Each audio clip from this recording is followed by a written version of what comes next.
সব প্রস্তুতি উনি নিতে বলেছেন বাই ডিসেম্বর।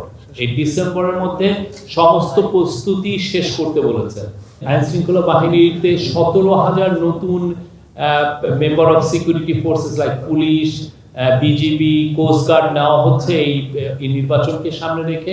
পুলিশের বডি ক্যামেরা রাখার জন্য এবং প্রত্যেকটা কেন্দ্র যাতে সিসিটিভির আওতায় আসে সেটা একটা নির্দেশনা দেওয়া হচ্ছে।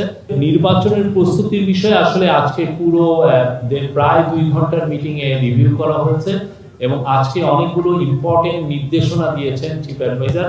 প্রথম নির্দেশনা ছিল যে আইন শৃঙ্খলা বিষয়ক যত প্রস্তুতি নির্বাচনকে ঘিরে সব প্রস্তুতি উনি নিতে বলেছেন বাই ডিসেম্বর।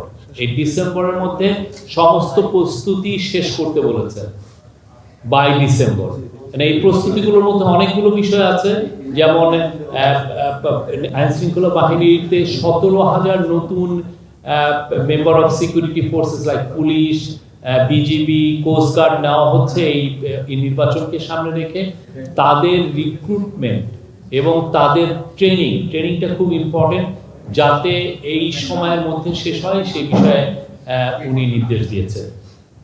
নির্বাচনকালীন সময়ে আইন শৃঙ্খলা বাহিনী কিভাবে ডিপ্লয়েড হবে এটা একটা ইস্যু।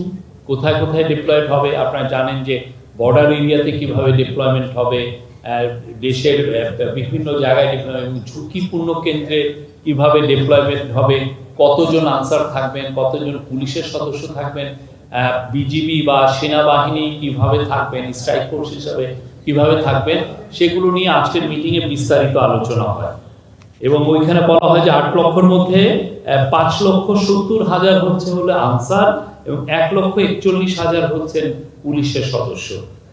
উনি পুলিশকে বাংলাদেশের 47,000 পুলিশ, মিটিংয়ে বলা হয়েছে যে 47,000-এর মতো ভোটিং কেন্দ্র থাকবে এবং তারা দেখেছেন, অ্যাসেসমেন্ট করে দেখেছেন যে 16,000-এর মতো ভোট কেন্দ্র হচ্ছে ঝুঁকিপূর্ণ হতে পারে। তো এই ঝুঁকিপূর্ণ কেন্দ্রে কিভাবে শান্তিপূর্ণভাবে ইলেকশন ভোটটা কন্ডাক্ট করা যায় সেই জন্য উনি নির্দেশ দিয়েছেন এবং সেটা নিয়ে আজকে অনেক বিস্তারিত আলোচনা হয়েছে। তার মধ্যে যেগুলো মেজার চিন্তা ভাবনা করা হচ্ছে নেওয়ার জন্য, এবং সেটা হচ্ছে যে পুলিশের বডি ক্যামেরা রাখার জন্য এবং প্রত্যেকটা কেন্দ্র যাতে সিসিটিভির আওতায় আসে সেটা একটা নির্দেশনা দেওয়া হচ্ছে।